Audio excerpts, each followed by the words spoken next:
Hello बच्चों, महादेव।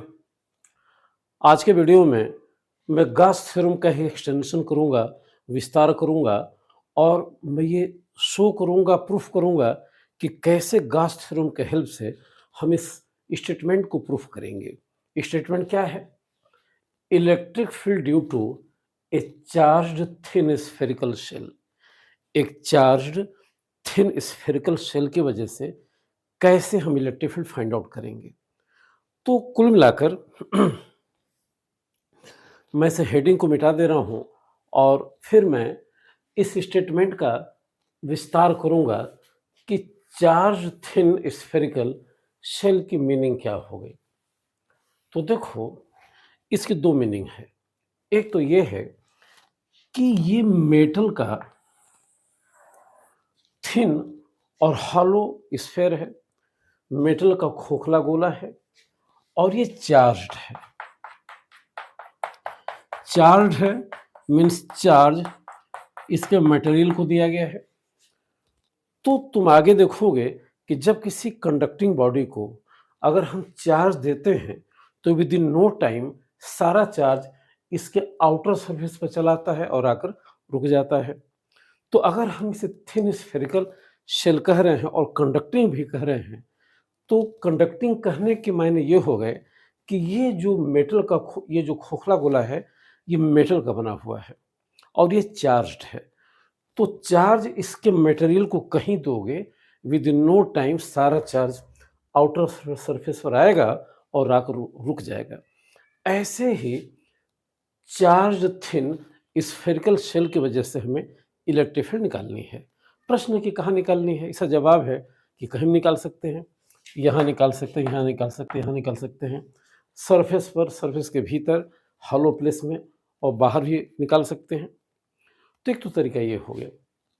यही result तभी भी आता है जब मैं कहूँ कि ये थिन स्फेरिकल शेल है।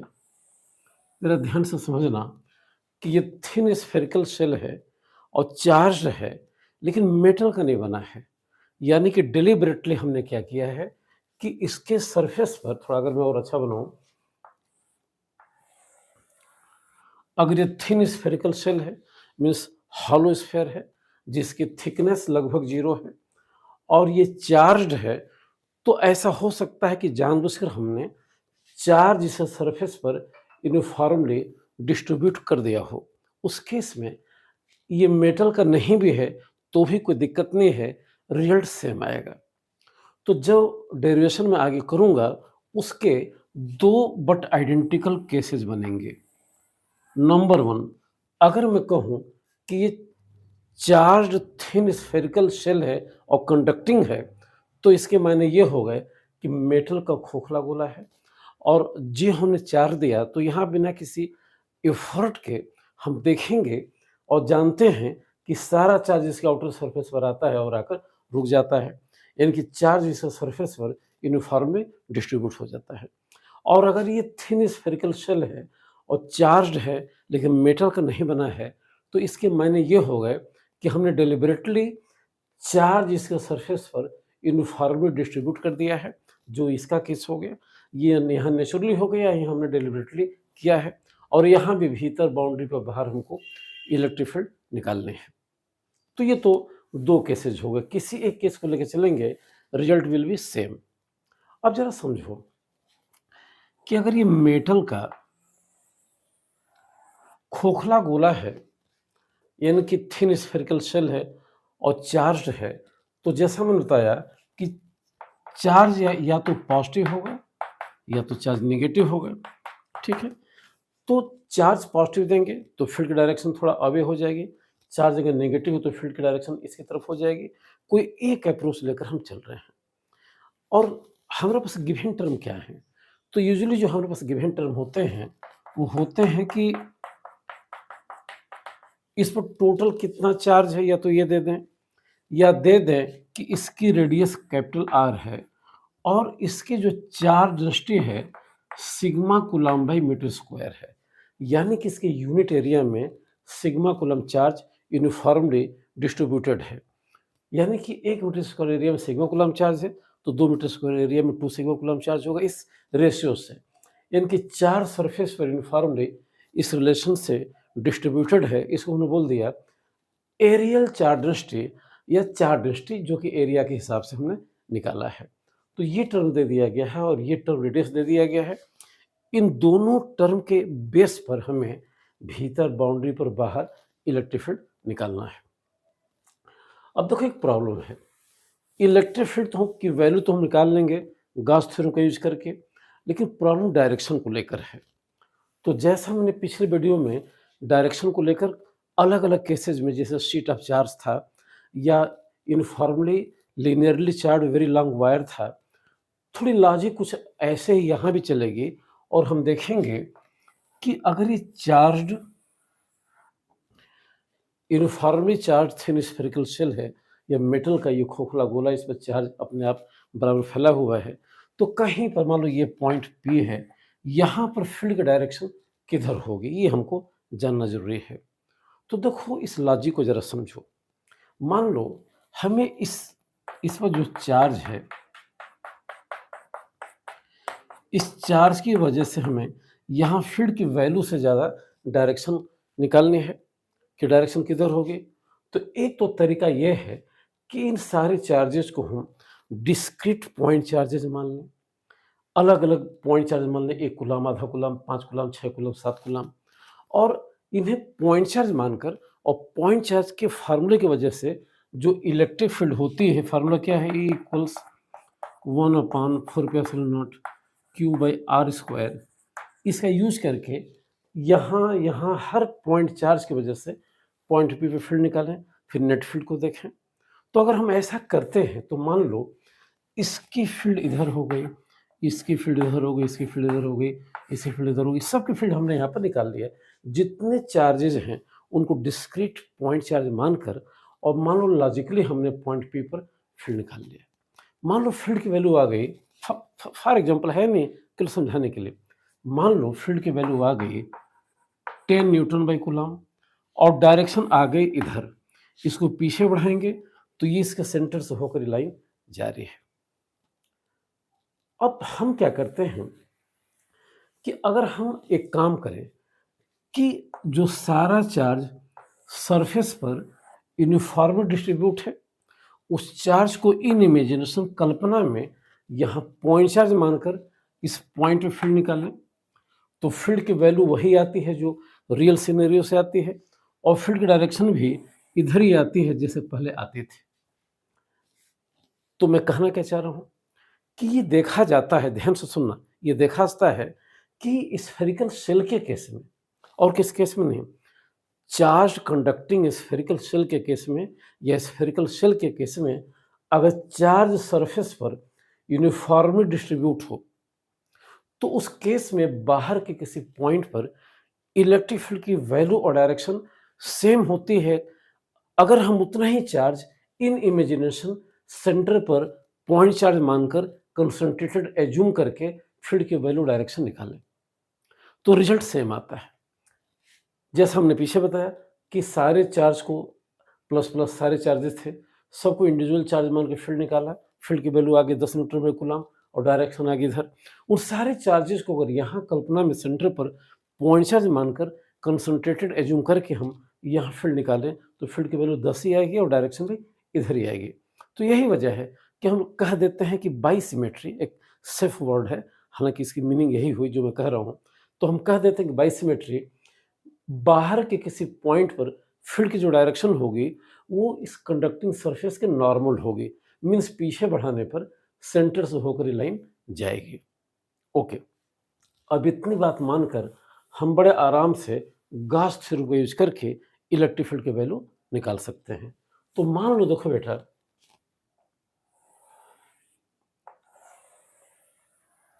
यही चार्ज्ड थिन स्फेरिकल शेल है और मान लो ये पॉजिटिवली चार्ज है, पॉजिटिवली चार्ज है। हमने जानबूझकर लिया है कि इसकी जो चार्ज डेंसिटी है वो सिग्मा है, एक यूनिट के हिसाब से लिख दिया सहूलियत के लिए कि sigma coulomb by metre square है और इसकी खुद की रेडियस कितनी है, आर है।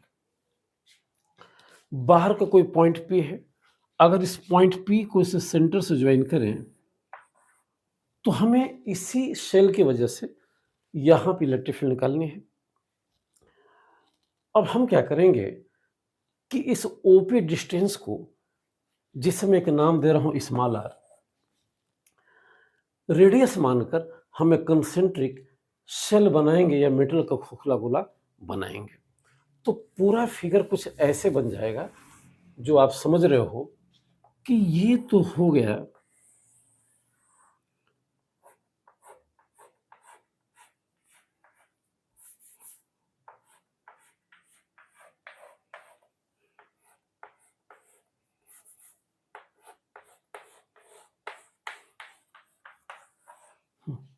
ये तो हो गया था चार्ज थिन स्फेरिकल शेल, जिसकी चार्ज डेंसिटी थी sigma coulomb per metre square और जिसकी रेडियस थी कैपिटल आर। इसके सेंटर ओ से बाहर के किसी पॉइंट पी पर, और ये ओपी डिस्टेंस आर के बराबर है, ओपी डिस्टेंस आर के बराबर है। हमें इसकी वजह से तो ये चार्ज कैसा है, पॉजिटिव है। इलेक्ट्रिक फील्ड फाइंड आउट करने थे। अब देखो हमने कहा कि बाई सिमेट्री लॉजिकली फील्ड की वैल्यू जो होगी हम तो उसे गॉस थ्योरम से निकालेंगे, लेकिन डायरेक्शन हो जाएगी इधर, डायरेक्शन हो जाएगी इधर। वैल्यू नहीं पता है, पॉइंट पी पर इलेक्ट्रिक फील्ड की दिशा हो गई इधर। जैसे कि लॉजिक से हमने बताया कि शेल से नॉर्मली अवे अगर ये चार्ज पॉजिटिव है मीन्स पीछे बढ़ाने पर सेंटर्स लाइन जाएगी। अब देखो हमेशा एक तरह गॉस थ्योरम का इस्तेमाल करेंगे। हम मानेंगे कि इस पॉइंट पी जो कि गॉसियन सरफेस का, जो कि कंसेंट्रिक स्फेयर है, जहाँ पर दोनों का सेंटर ओ ही है और इस शेल का सेंटर है और यही इस हाइपोथेटिकल गॉसियन सरफेस का सेंटर है। इस दूरी को हमने रेडियस लेकर ये स्फीयर बनाया, जिसकी रेडियस कितनी ही स्मॉल आर है। हम मान लेते हैं कि पॉइंट पी का एरिया वेक्टर डी ए है, छोटा सा एरिया वेक्टर है डी ए, एरिया की वैल्यू सारी डी ए है। अब मैंने बताया था कि एरिया वेक्टर एरिया के नॉर्मल और आउटवर्ड होता है। तो स्फीयर के केस में जो लाइन स्फीयर के सरफेस के नॉर्मल होगी वो पीछे बढ़ाने पर इसके सेंटर से होकर जरूर जाएगी। मीन्स पॉइंट पी पर इलेक्ट्रिक फील्ड की डायरेक्शन जो हम ई है, हम वैल्यू नहीं पता है, और जो एरिया वेक्टर पॉइंट पी का है दोनों पैरेलल होंगे। तो हम क्या करें, इस पॉइंट पी से गुजरने वाला छोटा सा इलेक्ट्रिक फ्लक्स निकाल लें। तो इससे अगर हमने डी फाई कहा, अगर हमने इस इलेक्ट्रिक फ्लक्स को चलो डी फाई कहा, तो हो जाएगा integration E dot D A, integration E dot D A जो फ्लक्स का जनरल फार्मूला है। अब देखो यहाँ पे ई और डी ए के बीच का एंगल क्या है, 0 डिग्री है। तो हमने लिख दिया ये इंटीग्रेशन हो गया E D A cos 0, cos 0 1 होता है, तो सीधे हो जाएगा इंटीग्रेशन ई डी ए। तो हमने पॉइंट पी से गुजरने वाला छोटा सा फ्लक्स निकाल लिया ई डी ए, ये मानते हुए कि छोटे से एरिया डी ए के लिए इलेक्ट्रिक फील्ड की जो भी वैल्यू होगी क्या है, यूनिफॉर्म होगी। अब जरा ध्यान दो, इस स्फीयर के जो हाइपोथेटिकल गॉसियन सरफेस है, इस पॉइंट पर, इस पॉइंट पर, इस पॉइंट पर, किसी भी पॉइंट पर अगर हम इलेक्ट्रिक फील्ड की वैल्यू निकालेंगे तो वैल्यू सेम आएगी। क्यों सेम आएगी? क्योंकि मैंने बार बार बताया है कि इलेक्ट्रिक फील्ड की वैल्यू चार्ज पर और डिस्टेंस पर डिपेंड करती है। तो जितने पॉइंट इस बाउंड्री पर हैं सबकी डिस्टेंस इससे सेंटर से स्मॉल आर के बराबर है, और सभी के लिए फील्ड निकालने के लिए हम टोटल चार्ज का यूज कर रहे हैं। तो टोटल चार्ज कौन सा चार्ज होगा? जो थिन स्फेरिकल शेल का टोटल चार्ज होगा। तो इस पॉइंट के लिए, इस पॉइंट के लिए, इस पॉइंट के लिए, हर पॉइंट के लिए ई की वैल्यू सेम है, ई की वैल्यू सेम है, क्योंकि सबके लिए इलेक्ट्रिक फील्ड डिस्टेंस पर और टोटल चार्ज पर डिपेंड कर रही है। तो टोटल चार्ज भी सेम है और ये भी सेम है। तो इस पूरे एक्सप्रेशन में जो ई डी ए लिखा हमने, यहाँ पर ई क्या है? कांस्टेंट है। अच्छा कहीं भी देखो, अगर यहाँ भी निकालोगे तो यहाँ का जो है एरिया वेक्टर होगा वो यहाँ की इलेक्ट्रिक फील्ड जिसकी वैल्यू सेम है से 0 डिग्री का एंगल बनाएगा। यहाँ का जो एरिया वेक्टर होगा वो यहाँ की इलेक्ट्रिक फील्ड जो कि यहाँ की इलेक्ट्रिक फील्ड यहाँ की इलेक्ट्रिक फील्ड के ही बराबर होगी, इससे 0 डिग्री का एंगल बनाएगा। तो कुल मिलाकर अगर हम पूरे इस क्लोज सरफेस से, जो गॉसियन सरफेस है, टोटल फ्लक्स निकालना चाहें तो हमने कहा कि हम इस पूरे एक्सप्रेशन को इंटीग्रेट करेंगे। हमें शुरू में इंटीग्रेशन साइन नहीं लेना चाहिए, लेकिन चलो मैं मान ले रहा हूँ कि हमें टोटल फ्लक्स ही शुरू से चाहिए। इससे छोटा अगर मैं मेरी बात समझो, अगर मात्र मैं यहाँ से छोटा फ्लक्स निकालता तो छोटा फ्लक्स हो जाता E dot D A cos 0 और ये हो जाता है ई डी ए। हमें सिर्फ यहीं से फ्लक्स नहीं निकालना है, हमें गॉस थ्योरम का यूज करना है, इस पूरे क्लोज सरफेस से फ्लक्स निकालना है।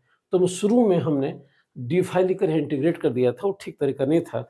हमें टोटल फ्लक्स निकालने के लिए हमें इंटीग्रेशन डी फाई का सिंबल लिखना चाहिए। चूंकि क्लोज सरफेस निकालना है इसलिए क्लोज इंटीग्रेशन का हमने यूज किया। तो नया कुछ नहीं किया, मैथमेटिकल तामझाम नहीं पढ़ना है, ये हमने लिख दिया ई डी। अब जरा ध्यान दो, ये जो ई डी एक्सप्रेशन है, यहाँ से गुजरने वाला फ्लक्स, डी एरिया से गुजरने वाला इलेक्ट्रिक फ्लक्स है। लेकिन जैसा मैंने बताया, मैं रिपीट कर रहा हूँ कि यहाँ कहीं भी इलेक्ट्रिक फील्ड की वैल्यू और वहाँ का जो डी ए होगा हमेशा पैरेलल होंगे। डी ए की वैल्यू अलग हो सकती है, लेकिन इलेक्ट्रिक फील्ड की वैल्यू तो इस गॉसियन सरफेस के हर पॉइंट पर सेम होगी, क्योंकि हर पॉइंट की डिस्टेंस इस सेंटर से आर के ही बराबर है। और किसी भी पॉइंट पर फील्ड निकालने के लिए इस स्फीयर के टोटल चार्ज का यूज किया गया है। इलेक्ट्रिक फील्ड टोटल चार्ज और डिस्टेंस पर डिपेंड करती है, हर पॉइंट के लिए टोटल चार्ज और डिस्टेंस सेम है, इसलिए ई की वैल्यू सेम आएगी। तो इस पूरे गॉसियन सरफेस से टोटल फ्लक्स निकालने के लिए हमें इस एक्सप्रेशन का इंटीग्रेशन करना चाहिए। तो इंटीग्रेशन कुछ भी नहीं है, मैं थोड़ा आगे बढ़ रहा हूँ। तो देखो इंटीग्रेशन ऐसे हो जाएगा कि यहाँ पर ई कांस्टेंट हमने बाहर ले लिया, इंटीग्रेशन हो गया डी ए का। डी ए मीन्स इस गॉसियन सरफेस का छोटा सा एरिया था, इंटीग्रेट कर दिया तो टोटल सरफेस एरिया पता चल गया। तो ये गॉसियन सरफेस कुछ नहीं है, एक स्फीयर है, और स्फीयर के टोटल सरफेस एरिया का फार्मूला होता है 4 पाई आर स्क्वायर। तो इस पूरे गॉसियन सरफेस से गुजरने वाला जो टोटल इलेक्ट्रिक फ्लक्स हो गया, जिसे मैं फाई कह रहा हूँ, उसे मैंने निकाला E into 4 pi R square. चलो अच्छी बात है। लेकिन चूंकि मैंने कहा कि ये गॉसियन सरफेस एक क्लोज सरफेस है, तो क्लोज सरफेस के लिए हम गॉस थ्योरम का यूज कर सकते हैं। और गॉस ने क्या कहा कि किसी भी क्लोज सरफेस से गुजरने वाला टोटल इलेक्ट्रिक फ्लक्स,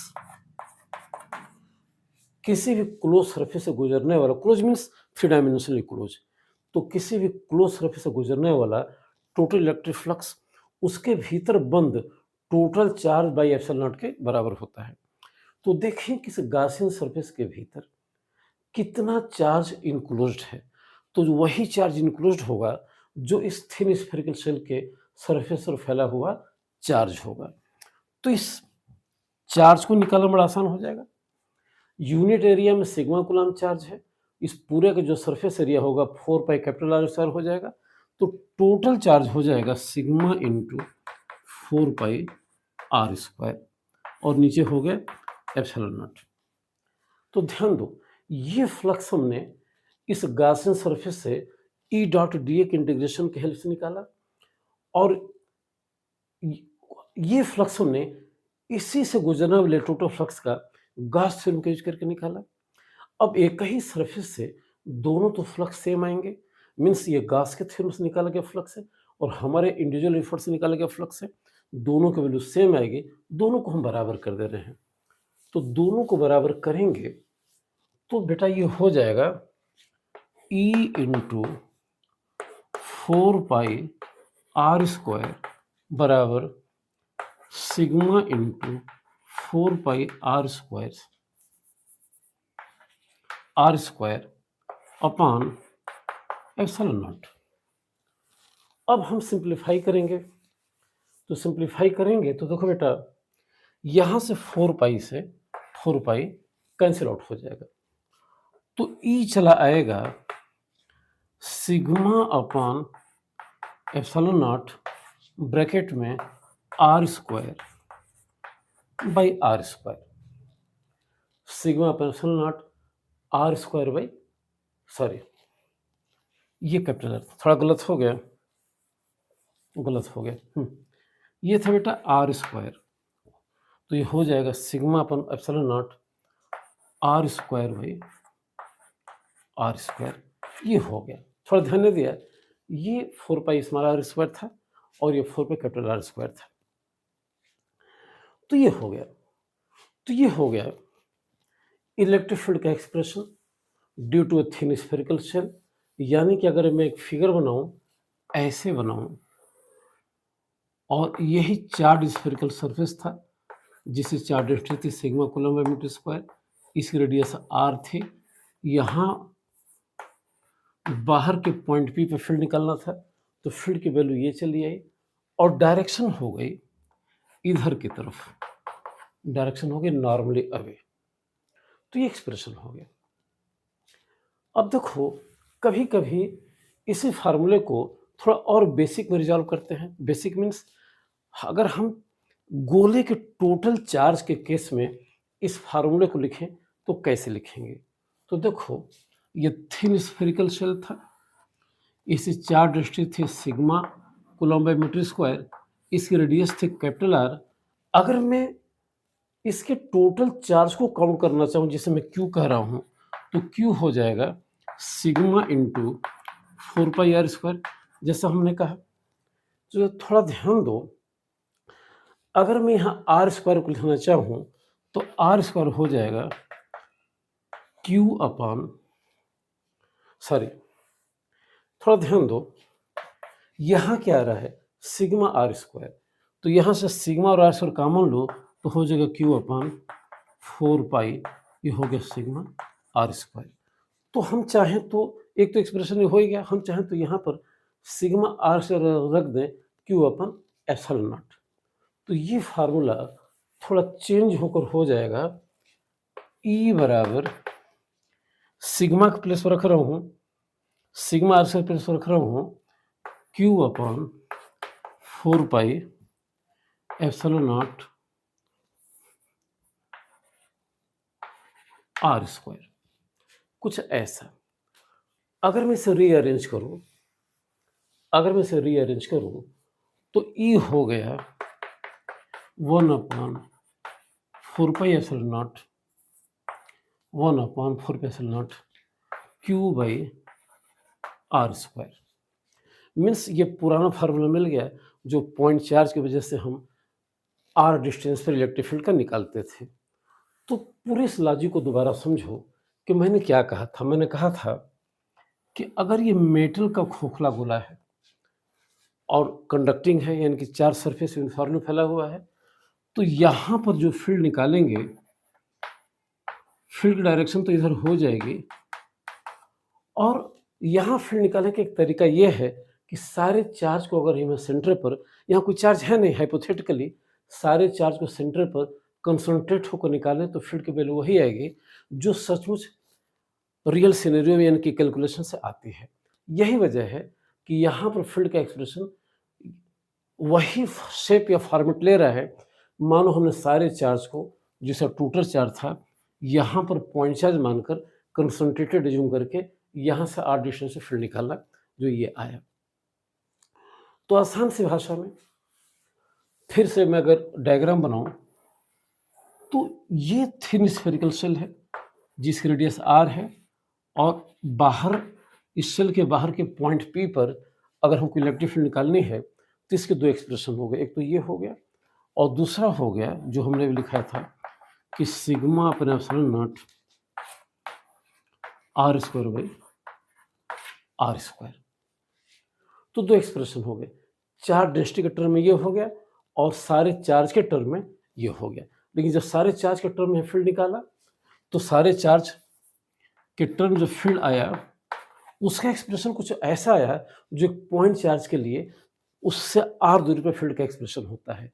तो जैसा मैंने शुरू में बताया कि अगर चार्ज कंडक्टिंग स्फेरिकल शेल के केस में अगर सरफेस पर यूनिफॉर्मली डिस्ट्रीब्यूटेड है, तो बाहर के किसी पॉइंट पर अगर आपको इलेक्ट्रिक फील्ड का एक्सप्रेशन निकालना है तो बहुत सिंपल है, सारे चार्ज को इन इमेजिनेशन ऑफ सेंटर पर कंसंट्रेटेड एज्यूम करके भी फील्ड का एक्सप्रेशन निकाल सकते हो, सेम एक्सप्रेशन आएगा जो गॉस थ्योरम की हेल्प से चार्ज डेंसिटी का टर्म लेकर हमने निकाला है। तो ये दोनों फार्मूले एक ही हो गए।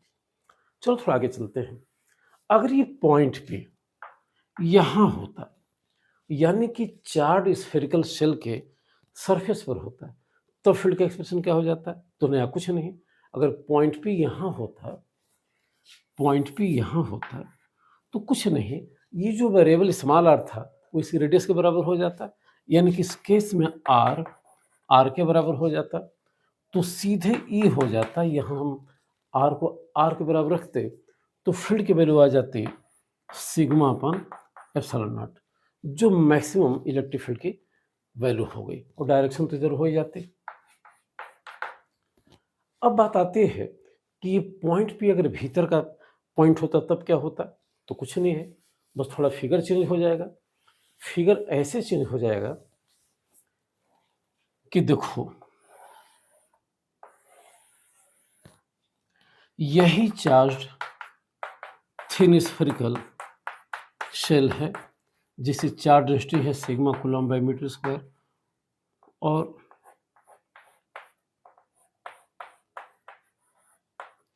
ये भीतर इस सेंटर से r दूरी पर ये पॉइंट P है जहां हमें इलेक्ट्रिक फील्ड निकालना है। तो लॉजिकली हम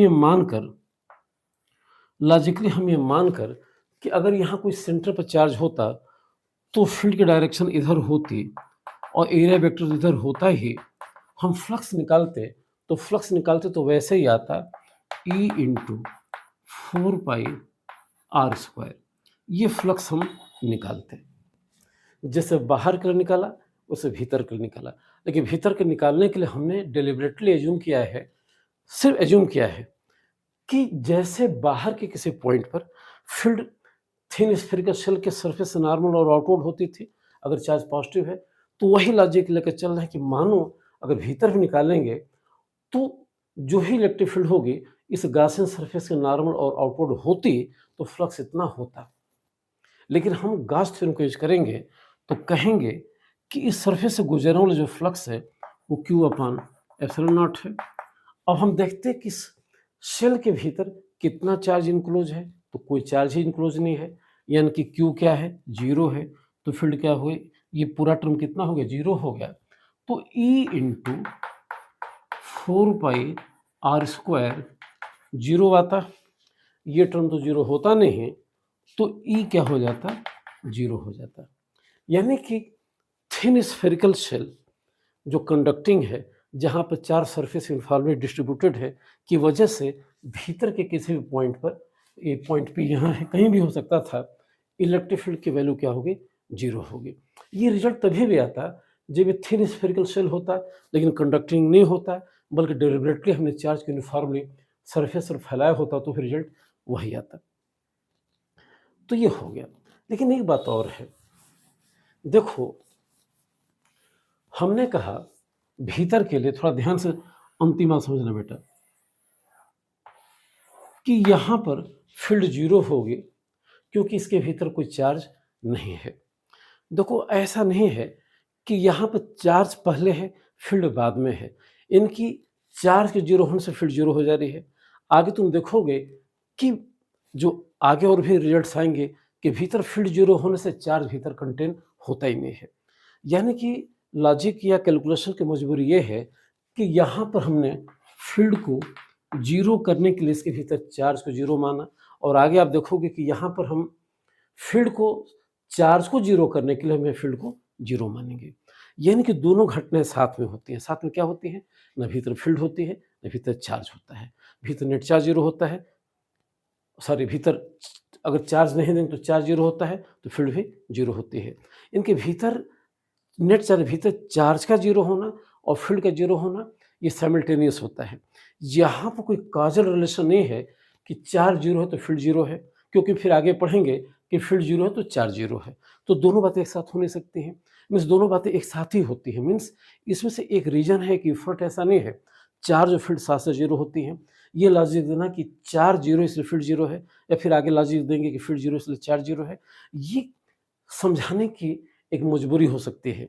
लेकिन रियल फैक्ट ये है कि दोनों इवेंट साथ-साथ होते हैं, ना भीतर चार्ज होता है, ना भीतर फ़ील्ड होती है। ओके बेटा। अब देखो जितने मैं डेरिवेशन कर रहा हूँ, इस पर मैंने एक भी न्यूमेरिकल ठीक से लिए नहीं हैं, वो जानबूझ के नहीं लिए हैं। अभी मैं चाहता हूँ कि शुरू की जो वीडियोज़ हैं, उनमें गॉस थ्योरम की जो भी बेसिक अप्रोचेज़ हैं, जो आपके 12th के लेवल के लिए भी इम्पोर्टेंट है, कॉम्पिटिशन के जेईई मेन्स वगैरह के लिए भी इम्पोर्टेंट है, उन पर थ्योरेटिकल पहले एक बात हो जाए। उसके बाद से हम सेलेक्टिव क्वेश्चन लेंगे और ऐसा तभी हो पाएगा जब आप हमारे वीडियो के साथ हमेशा अपने आप को कंटिन्यू रखोगे, हमेशा बने रहोगे। तो बेटा ये वीडियो यहीं ख़त्म करता हूँ। इस रिक्वेस्ट के साथ कि बेटा प्लीज़ हमारे वीडियो को लाइक और सब्सक्राइब करो, ये कम हो पा रहा है।